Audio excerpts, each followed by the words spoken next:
agak berbeda ya kasusnya Agnes sama Lesti, tapi ini yang kita bilang sebenarnya ekosistem musik ini sedang tidak baik-baik saja. Ini karena aturannya nggak jelas, informasinya ke masyarakat, ke pencipta, ke ekosistem ini sedang tidak apa ya, informasinya tuh nggak jelas gitu. Akhirnya seperti sekarang kan penyanyi dan pencipta ini menjadi seperti orang yang bermusuhan gitu. Padahal ini kan kalau kita ngomong di rumah tangga ini sebenarnya satu kakak. Penyanyi, pencipta lagu itu sangat erat hubungannya gitu. Ada lagu, ada penyanyinya, dan satu apa ya, simbiosis mutualisme yang dari dulu tidak pernah terjadi hal seperti ini. Jadi ini yang aku takutkan, kalau negara nggak turun, kalau tidak diketok palu secara aturan mana yang berlaku, mana yang harus diikutin. Jadi jangan di tengah jalan kita seperti penyanyi ini merasa bingung seperti apa ininya. Kita tahu kan sistemnya tuh lewat LMKN, terus merasa sekarang mungkin ada beberapa hal yang secara nyata sebenarnya aku juga pencipta merasakan hal yang masih belum benar. Sistem pembayaran royalti ini, pengkolekan sampai pendistribusiannya ke pencipta ini belum transparan, belum jelas gitu. Artinya ini yang harus dibenerin gitu. Tapi kalau sekarang semuanya jadi langsung direct main isu atau main somasi penyanyi, ini sebenarnya hal yang ya tidak elok gitu. Walaupun ini hak masing-masing. Artinya pencipta, penyanyi punya hak untuk melakukan apapun sesuai dengan undang-undang yang berlaku. Tapi yang aku mau bilang ini nggak baik gitu. Artinya penyanyi dan pencipta ini berseteru ini sangat tidak baik ya. Mudah-mudahan cepat ada solusinya. Sekali lagi aku bilang, pemerintah ketok palu peraturan yang mana yang benar, yang berlaku seperti apa. Jadi semuanya nyaman gitu. Kalau Lesti ini kan masalah mekanikal yang aku tahu ya, bukan performing right. Nah ini juga belum terinformasi sebenarnya banyak hal ke masyarakat. Mekanikal ini kan secara misalnya izin cover di YouTube. Nah ini kan kita banyak juga yang belum disampaikan ke masyarakat ini seperti apa sistemnya. Jadi misalnya kayak Lesti ini aku nggak tahu juga ya, aku jadi belum tahu seperti apa jelasnya dia cover di YouTube-nya kah, atau orang lain yang upload lagu yang dinyanyikannya milik orang lain, tapi orang lain yang upload itu kan sebenarnya nggak salah dia kalau seperti itu. Tapi kalau dia yang upload misalnya tanpa izin, nah itu kan sebenarnya di YouTube juga udah punya mekanisme gitu langsung seperti apa. Tapi sekali lagi ini pelajaran buat sistem di Indonesia ini, supaya semuanya harusnya, apalagi musisi ya, sama-sama musisi ini saling berdiskusi aja seperti apa maunya. Jangan main somasi main isu-isu kayak gitu kan sebenarnya kurang baik untuk nanti juga keberlanjutan lagu-lagu dan juga ke penyanyinya gitu. Akhirnya ada ketakutan nanti orang penyanyi untuk menyanyikan lagu-lagu di kemudian hari, akan mencari aman. Kalau mau ya diumumkan aja pencipta lagu yang memang memberlakukan hak eksklusif lagunya misalnya di luar sistem yang ada di pemerintah ini untuk performing right ya, misalnya ya diumumkan, gua gini ya, gua harus izin ke gua lewat ini gini, gua ada bergabung di sini, gua option out, gua keluar dari LMK misalnya yang di administrasi pemerintah. Ya udah, ya kita tahu gitu loh. Jadi penyanyi tahu, semua tahu aturan yang berlaku. Jadi semuanya tahu. Misalnya kalau kita ke public komersial gitu ya, kalau kita di marketplace kan kita tahu, kalau beli barang misalnya di mana kan kita tahu, kita cari barangnya, kita bayar dulu baru barangnya dikirim gitu loh. Itu kan jelas. Jadi kalau ini kan lagu ini berbeda, ini sebenarnya punya ciri khas yang berbeda sama properti yang seperti yang lain gitu. Ada kekhasannya karena lagu ini bisa dimainkan dalam waktu yang sama, ratusan orang juga bisa.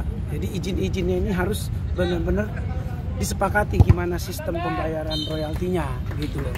Selama ini kan, sekarang ini kan ada beberapa persepsi undang-undang yang berbeda. Ya udah diketok palu aja supaya jangan kayak gini-gini, nanti antara penyanyi dan orang yang saling sangat dekat jadinya yang berantem, tapi seharusnya sih nggak seperti ini, nggak pernah terjadi, makanya ini sedang tidak baik-baik saja. Bang, artinya kan ini kan episode panas ini kan terus bergulir, apalagi kan mungkin ada keresahan juga nggak sih dari pencipta lagu, ya artinya langsung ke daerah, langsung ke penyanyinya. Loh, maksudnya gimana? Keresahan dari pencipta lagu. Pasti, keresahan. LMKM ini kan belum berjalan dengan semestinya. Nah ini yang kita mau tuju. Aku juga sekali lagi, aku juga punya hak atas lagu-laguku. Kalian tahu aku yang tersakiti bagaimana kalau aku tidak baik-baik saya mau papa larang sampai akhir.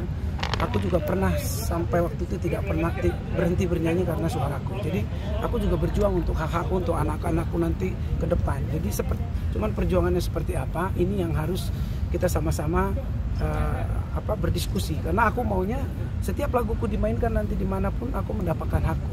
Caranya seperti apa? Ya mungkin ini nih, penyanyi menjadi agent misalnya, dia mengagent untuk ngomong ke promotor, ini lagu-laguku kamu ini ya bayarin ke LMKM, memastikan. Jadi setiap lagu yang kita bawakan itu kita pastikan ke penyelenggara supaya dibayarkan ke pencipta. Ini kan udah mumpung nih, udah trigger mengenai pencipta lagunya udah naik, jadi jangan sampai tidak ada hasilnya. Artinya udah banyak yang ribut-ribut. Secara pribadi aku pengen memang semua ekosistem ini enak. Kalau dibilang hak cipta tidak ada hubungannya sama penyanyi juga enggak lah. Sekarang kalau misalnya pencipta seenaknya melarang penyanyi juga kan, misalnya aku nyiptain lagunya si A misalnya, aku nyanyi lagu dia, terus tiba-tiba pas sudah meledak dia nggak suka aja sama aku, dia larang gitu kan, nggak boleh lagi kan. Hak kita sebagai penyanyi juga jadi aneh gitu. Jadi anytime dia bisa larang itu juga nggak ya, buat penyanyi juga nggak adil, walaupun itu hak misalnya pencipta gitu, tapi kan harus diatur. Kalau nggak ya seperti apa nanti pelaksanaannya di dalam mekanisme di dalam industri ini gitu, itu yang harus diatur. Ini sebenarnya menurut aku sih sangat bisa dibicarakan. Kita juga dari visi kita akan bicara nanti ke DPR, jadi semuanya harus pemerintah harus turun, karena yang atur ini, yang membuat peraturan kan bukan kita. Pemerintah yang buat melalui nanti DJKI merumuskan ini, LMK yang bekerja kayak sebagai wasit atau sebagai pengelola royalti ini. Jadi mereka ini harus ikut, harus terbuka gitu. Gimana sih sebenarnya sistemnya supaya jangan pencipta sama penyanyi ini yang berantem gitu. Sayang banget. Mas Judika, sejauh ini sudah ada belum teman penyanyi yang mengungkapkan keresahannya karena pelaporan ini bisa menimpa siapa aja pada akhirnya, karena ini kan sudah belakang. Jadi peristiwa yang lalu-lalu akhirnya bisa diungkit dan dilaporkan juga. Sebagai penyanyi juga ada keresahan dari teman-teman seperti itu, Mas. Ya ini kan yang terjadi, kita lihat seperti Agnes, seperti sebenarnya sekarang Lesti ini sekarang. Widialdiano. Ya kalau Widialdiano itu kan sebenarnya agak berbeda-beda, jadi ini nggak bisa disamain. Kalau aku sana waktu itu ya masalahnya juga kita nggak tahu di pengadilan ya apanya gitu loh. Karena kadang-kadang sebagai penyanyi kita udah menyertakan kontrak di situ. Setiap lagu yang kita bawakan harus dibayarkan hak ciptanya. Nah ini dibayarkan apa tidak, ini kan di sini miss-nya. Nah mungkin kita sebagai penyanyi bisa nih nanti ke depan memastikan hal itu. Kalau sebelum di ini kan kita nggak mau perform dulu misalnya, atau kita gimana caranya nanti kita dapat kepastian kalau itu sudah dibayarkan misalnya. Ini kan hal yang bagus. Jadi udah pasti aman semuanya. Nah kalau mekanikal beda lagi tuh. Mekanikal ini kan bukan ini kan kayak ya lu pakai lagu orang, lu recycle laguku misalnya, itu kan memang harus izin. Membuat versi baru dari lagu-lagu yang lain itu kan memang izin langsung ke yang punya gitu. Kalau tapi kayak nyanyi-nyanyi ini kan dibuat sebenarnya tidak izin tapi asal bayar, itu kan karena banyak banget yang membawa. Jadi kalau izin satu-satu apa itu kan agak repot. Yang penting kan sebenarnya hak moral disertakan penciptanya, hak ekonominya dia dapat. Pasti kalau ini terintegrasi, terjalin dengan baik, pasti semuanya nyaman gitu. Jadi di saat yang seperti ini cooling down dulu ya teman-teman, apalagi sesama musisi pencipta lagu. Sekali lagi aku bukan hanya mewakili penyanyi, aku pencipta lagu juga yang memperjuangkan ini semua. Bahkan mungkin penyanyi pencipta lagu yang tidak ada di mana-mana, dia nggak terlalu ngurusin, tapi aku pengen setiap aku nyanyi lagu dia, mau lagu apa kayak lagu Jawa, lagu Batak, dia harus dapat. Gimana caranya, ini yang harus diadministrasi dengan baik, kita perjuangkan sama-sama. Jadi mudah-mudahan hal ini nyampe ke ekosistem ini, suara ini nyampe ke pemerintah, turun tangan, dibuat aturan, diketok palu. Ini dia seperti ini sistemnya, begini caranya. LMKN juga menunjukkan kemampuannya dalam melakukan pengelolaan royalti ini, sistemnya seperti apa. Jadi ini diinformasi gitu, didiskusikan. Ini banyak hal yang tidak informasi dengan baik, akhirnya semuanya nyari jalan pintas. Apalagi nih teman baik, hubungan baik, masih kayak keluarga, udah main sikat-sikatan. Nggak ada, penyanyi tuh nggak ada yang kayak mau maling-malingan, nggak ada sama sekali, enggak. Tapi ya ini aturannya aja, sistemnya di seperti apa, pasti penyanyi semua ngikut, dibuat aja kayak gini ya, diketok palu, jadi semuanya jelas gitu loh. Jadi kalaupun melanggar harus jelas pelanggarannya seperti apa gitu. Kalau dibilang undang-undang 2014 sudah berlaku dari 2014, tapi kan ada undang-undang turunannya dulu yang membuat pelaksanaannya diatur supaya lebih gampang, ya kan. Ada PP 56 2021, 7 tahun setelahnya diatur semua supaya di sini tuh lebih nyaman. Tapi kalau belum juga nyaman nyampe ke semua ekosistem, ya mari kita fight lagi. Aku sih yakin momen ini tahun ini ya, ini udah ribut sebegini besar, semuanya harus beres. Artinya ada sisi positif. Oh iya, pasti. Orang jadi lebih melek, iya. kain juga lebih disorot. Bener. Juga ini untuk lebih maksimal gitu. Sisi positifnya ini adalah apapun itu, sekali lagi walaupun dibilang visi sama aksi ini berbeda, buat aku perjuangannya sama. Mau dibilang seperti apa perjuangan visi, perjuangan aku juga sebagai pencipta pengen semua pencipta mendapatkan haknya. Tetapi di dalam lagu ini juga ada hak penyanyi yang juga harus dipikirkan gitu, gimana mereka nyaman menyanyikan lagu-lagu ciptaan itu. Dan diingat dari depan semua itu perjanjian harus dibuat.